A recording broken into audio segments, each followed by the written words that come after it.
در سال 2008 یک هکر مسلمان که اهل کشور الجزایر بود عملیات هکی را شروع کرد که باعث ایجاد ترس و وحشت در بانک‌های ایالات متحده آمریکا و اسرائیل شد. واحدهای امنیت سایبری، نیروهای امنیتی بین‌المللی مثل FBI و CIA همه جا دنبال این هکر الجزایری بودند، چون اون با این عملیات به کامپیوترهای بیش از 60 میلیون کارمند بانک، مدیر بانک و برنامه‌نویس بانک در همه جای دنیا نفوذ کرده بود. سیستم‌های 217 بانک و مؤسسات مالی رو مختل کرده بود و در حالی که این بانک‌ها و مؤسسات در بیخبری عمیقی به سر می‌بردند و بدون اینکه حتی یک گلوله به سمت آنها شلیک کند، پول‌های آنها را دزدیده بود. وقتی این موضوع معلوم شد، دیگر برای هر چیزی خیلی دیر شده بود، چون هکر الجزایری همه پول‌ها را برداشته و غیب شده بود. ولی قسمت مهم موضوع مبلغ پول دزدیده شده نبود، بلکه نحوه خرج شدن این پول‌ها بود، چون طبق شایعات این هکر همه این پول‌های دزدیده شده را به آفریقا و فلسطین اهدا کرده بود. ولی اگر برای شما بگویم داستانی که سالها درباره این هکر شنیده‌اید در حقیقت دروغ بوده است، چه فکری می‌کنید؟ یک مهندس ساده کامپیوتر الجزایری چطور توانست کم کم تبدیل به یک هکر شود و با این دروغ از یک مجازات بزرگ رهایی پیدا کرد و او چگونه توانست تمام دنیا را فریب دهد؟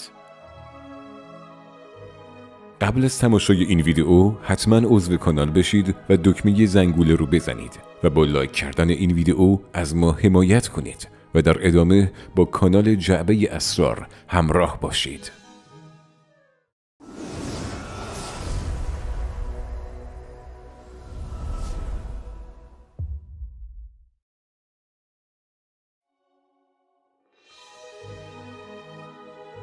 حمزه بن دلاج در تاریخ 1 ژانویه 1988 در شهر تیزی اوزو کشور الجزایر در خانواده متوسط و نچندان فقیر به دنیا آمد. حمزه در طول دوران کودکیش علاوه بر اینکه به تکنولوژی علاقه‌مند بود، دانش آموز و فرزند خوبی هم بود. او رابطه خوبی با خانواده‌اش داشت. حمزه در دوران کودکی و نوجوانی به خانواده، درس و مدرسه اهمیت زیادی میداد و سالهای اولیه زندگی او بدین ترتیب گذشت. او به دلیل علاقه به دنیای تکنولوژی سنین پایین با اینترنت و کامپیوتر آشنا شد. حمزه که از قبل به حوزه تکنولوژی علاقه‌مند بود، به کامپیوتر و اینترنت که یکی از بزرگترین اختراعات حوزه تکنولوژی بودند، بیشتر از خود تکنولوژی علاقه‌مند شد و در سنین پایین‌تر تصمیم گرفت تا در آینده در زمینه‌ای مرتبط با این موضوع مشغول به کار شود و حتی در دانشگاه هم در رشته‌ای مرتبط با این موضوع تحصیل کند. سالهای دانشگاه برای حمزه به خوبی سپری شد، چون او علاوه بر اینکه دانشجوی خیلی خوبی بود، به قدری به درس‌هایش علاقه‌مند بود که دوره 4 ساله تحصیلات دانشگاه را 3 ساله به پایان رساند. بعد از اتمام تحصیلات دانشگاهی، حمزه مدرکی داشت که به او اجازه میداد تا بتواند در زمینه کامپیوتر شغل خوبی پیدا کند، ولی توجه او به چیز دیگری جلب شده بود.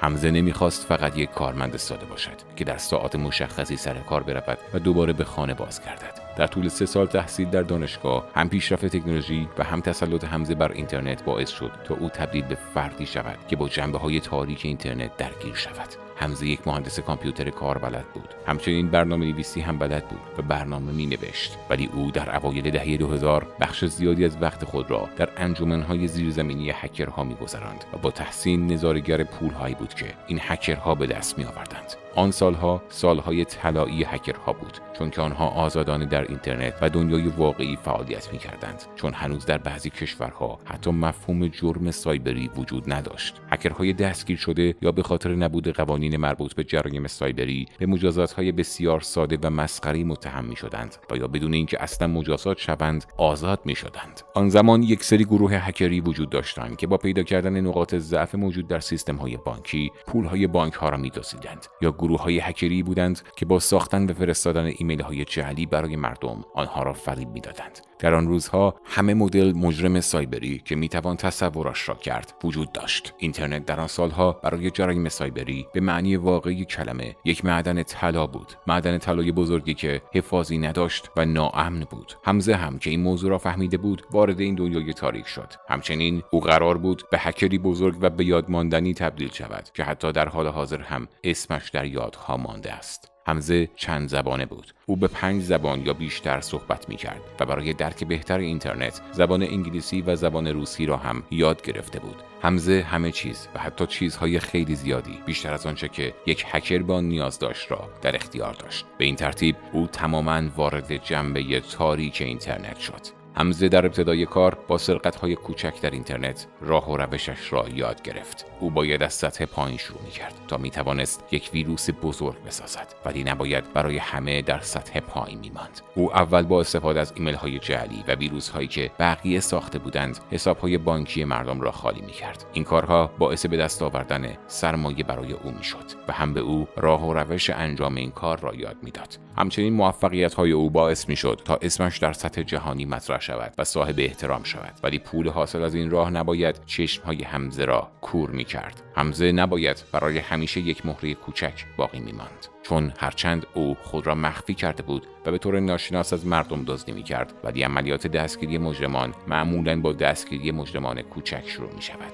مجرمان کوچک دستگیر می‌شوند و بعد از بازجویی از آنها افراد سازنده اصلی ویروس‌ها هم شناسایی می‌شوند. و اگر این افراد به اندازه کافی باهوش باشند، به دنبال شروع عملیات دستگیری به سرعت ناپدید می‌شوند. به همین خاطر حمزه وقت زیادی نداشت که آنها را با دزدی‌های ساده هدر بدهد. به همین دلیل او به مرحله دوم رفت. حمزه مدت زمان زیادی را صرف بررسی ویروس‌ها و نرم افزارهای جاسوسی که در عرصه اینترنت فعال بودند و یا دیگر بی‌اعتبار شده بودند کرد. او در هنگام بررسی این ویروس‌ها نکته بسیار مهمی را نادیده نگرفت. او همانطور که جنبه‌های خوب هر کدام از ویروس‌ها و نرم افزارهای جاسوسی را بررسی می‌کرد، توجه ویژه‌ای هم به جنبه‌های ناموفق آنها داشت. چون او اگر کاری را که قبلا به خوبی انجام شده بود دوباره انجام میداد، نمی‌توانست کار بیشتری از یک کپی خوب انجام دهد.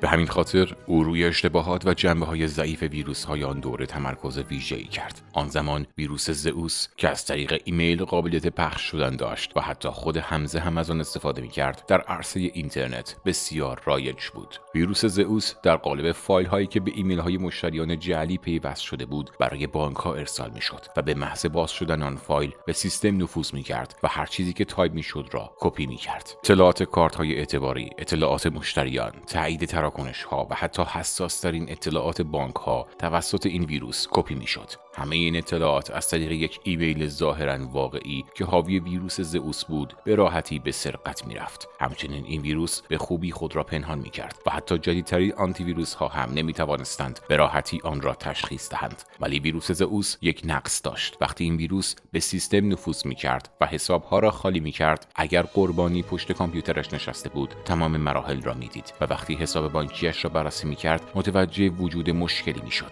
این موضوع باعث می‌شد تا قربانی معمولاً در حالت آماده باشد و همین موضوع باعث می‌شد تا بسیاری از هکرها سرقت را نیمه کاره رها کنند. اینجا دقیقاً همان جایی بود که حمزه باید روی این مشکلات تمرکز می‌کرد و راه حلی برای آنها می‌یافت. ساخت یک ویروس قدرتمند و بزرگ مثل زئوس دقیقاً همان چیزی بود که حمزه دنبال آن بود، ولی او مهندس کامپیوتر جوانی بیش نبود که تازه از دانشگاه فارغ التحصیل شده بود و به جز چند سرقت کوچک تجربه چندانی در جنبه‌های تاریک اینترنت نداشت. او برای ساختن یک ویروس اینچنینی باید ارتباطات بیشتری برقرار می‌کرد و تحقیقات گسترده‌تری هم انجام می‌داد. و باز چند زبانه بودن حمزه در مقایسه با افرادی که به او امکان دسترسی به منابع بیشتری را میداد و کارش تا حدی راحت‌تر می‌شد. و واقعا هم همینطور بود، چون در دورانی که حمزه تصمیم گرفت تا یک ویروس نرم افزاری بسازد، به خاطر تسلط به چند زبان با تنها شریک تجاری خود آشنا شد. شریک او الکساندر آنریویچ بانین، هکر نابغه دیگری مثل خودش بود. بانین جوانی بود که در آپارتمان مادرش در مسکو زندگی می‌کرد. وقتی حمزه در یک انجمن هکری با بانین آشنا شد، او 20 سال بیشتر نداشت و با مشکلات مالی دست و پنجه نرم می‌کرد و هر روز با کدنویسی یک ویروس رویای یک کلاهبرداری بزرگ را در سر می‌پرورانید. آنها رویا و زندگی مشترکی داشتند، ولی فقط در مکان‌های متفاوتی زندگی می‌کردند.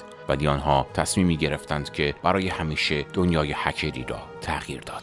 رقابت با زئوس. بانین و حمزه برای رسیدن به این هدف خود تصمیم گرفتند تا ویروس نرم افزاری به اسم اسپای ای را توسعه دهند. آنها با دقت همه نواقص ویروس زئوس را بررسی کردند و تصمیم گرفتند تا ویروسی بروزتر، جدیدتر و مخفیانه‌تر بسازند که در آن همه این نواقص رفع شده باشد. روش انتشار این ویروس هم مثل بقیه ویروس ها از طریق ایمیل های تقلبی، سایت های دانلود جعلی و لینک های ویروسی جعلی بود. مثلا وقتی یک ایمیل ارسالی را باز می‌کنید یا یک برنامه، بازی یا یک فیلم پولی را به صورت غیر قانونی دانلود می‌کنید یا روی یک لینک مشکوک کلیک می‌کنید، ویروسی که از قبل در داخل این محتواها پنهان شده به طور ناگهانی به سیستم نفوذ می‌کند. بعد این ویروس به محض نصب شدن در سیستم برای اینکه دائم فعال بماند و توسط برنامه‌های آنتی ویروس شناسایی نشود، کد خود را به برنامه‌ها و کدهایی که برای عملکرد سیستم مورد نیاز هستند تزریق می‌کند. یعنی کاملا در سیستم نفوذ می‌کند. این ویروس بعد از نصب کامل در یک سیستم هر زمان که بخواهد می‌تواند از صفحه نمایش عکس بگیرد، هر چیزی که با استفاده از صفحه کلید تایپ می‌شود را کپی کند و مخصوصاً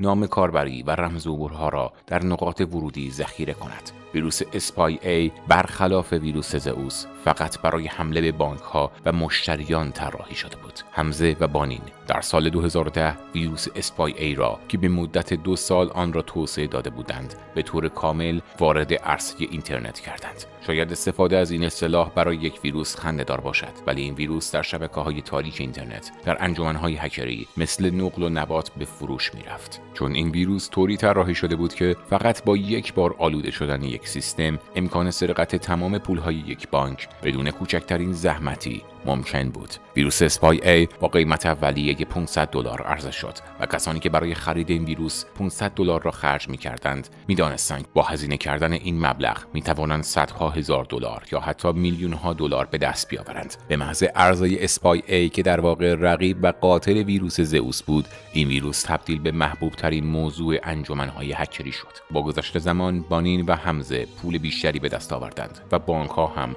خون گریه می‌کردند، چون با توجه به گزارش‌های FBI و وزارت دادگستری ایالات متحده آمریکا بعد از گذشت مدت زمان کوتاهی از عرضه این ویروس خسارت وارده به بانک‌ها از $1,000,000 فراتر رفت و هر روز هم در حال بیشتر شدن بود. این ویروس باعث به وجود آمدن یک بحران بانکی جهانی در سراسر جهان شده بود. محبوبیت و موفقیتی که به خاطر حملات این ویروس به سیستم‌های بانکی به دست آمد باعث شد تا بانین و حمزه به لطف این ویروس در مدت زمان بسیار کوتاهی ثروت بسیار خوبی به دست بیاورند. حمزه و بانین حتی ویروس زئوس را از سازندش خریدند و ویژگی‌های خوب این ویروس را به اسپای ای منتقل کردند. آنها به خاطر ثروتمند شدن می‌توانستند خود را بازنشسته کنند و زندگی جدید و بی دردسری را شروع کنند. ولی درست در همین نقطه نقشه های این 2 نفر تغییر کرد. بانین تصمیم گرفت تا ویروس اسپای ای را درست مثل ظرافت یک خیاط و با گرفتن هزینه برای افرادی که آن را می‌خواستند به طور سفارشی آماده کرده و بفروشد.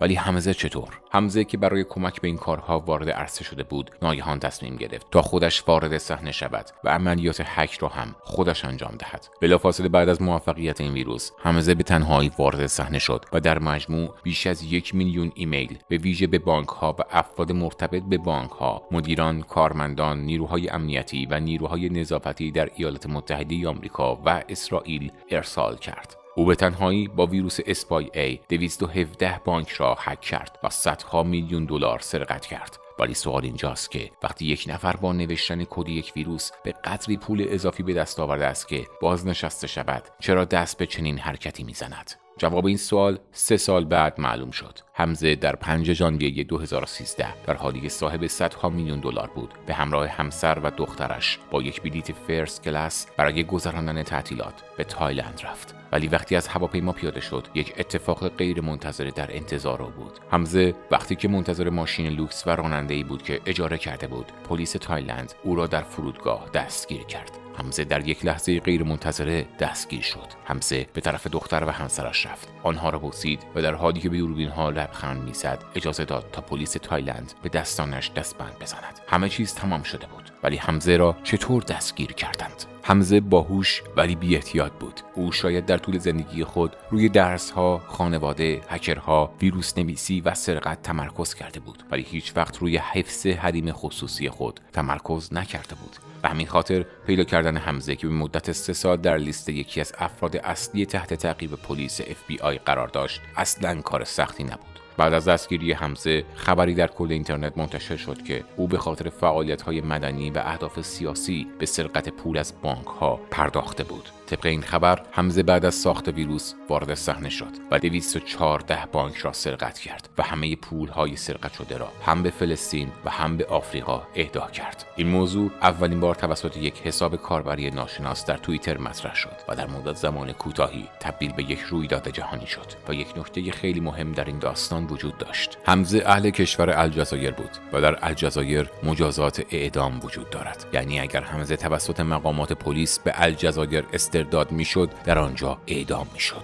همه در اینترنت برای آزادی حمزه بسیج شدند. حمزه که معروف به رابین هود عرصه مدرن بود باید آزاد میشد، چون او با پولهای سرقت شده به فقرا کمک کرده بود. حتی در وزارت دادگستری انگلستان هم درباره این موضوع رأی‌گیری شد، ولی فایده‌ای نداشت. به هر حال عکسی از حمزه قبل از اعدام در اینترنت منتشر شد. یک عکس از او در حالی که طناب داری دور گردنش بود و لبخند میزد. این بخش از داستان که بعد از دستگیری او بود در واقع فقط یک دروغ بزرگ بود. بعدها طبق اسناد دادگاه معلوم شد که حمزه با تمام پولهای دزدیده شده زندگی مجللی برای خود درست کرده. به تعطیلات لاکچری رفته، سوار خودروهای لوکس شده و هواپیما اجاره کرده. یعنی همه سرقت‌هایی که او انجام داده است در واقع برای تأمین بودجه‌های زندگی لاکچریش است. حمزه و وکیل او در دادگاه درباره هیچ کمکی صحبت نکردند و حمزه آشکارا به جرم‌های خود اعتراف کرد. وقتی از وکیل او درباره این کمک‌ها سوال کردند، گفت که هیچ وقت چنین چیزی اتفاق نیفتاده است. در مورد حکم اعدام هم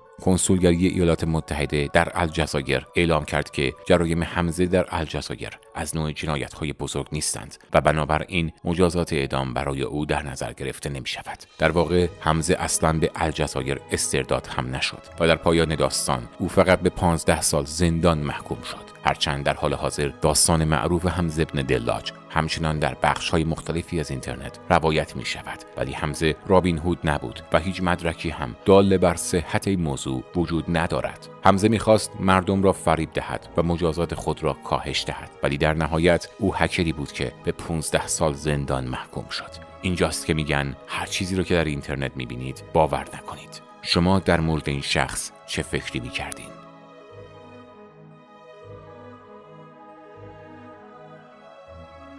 خیلی ممنون که تا آخر این ویدیو همراه ما بودین. اگه از این نمونه ویدیوها خوشتون میاد حتما ویدیو رو لایک کنید، به دوستانتون به اشتراک بذارید و در قسمت کامنت حتما نظرات خودتون رو بنویسید. با تشکر.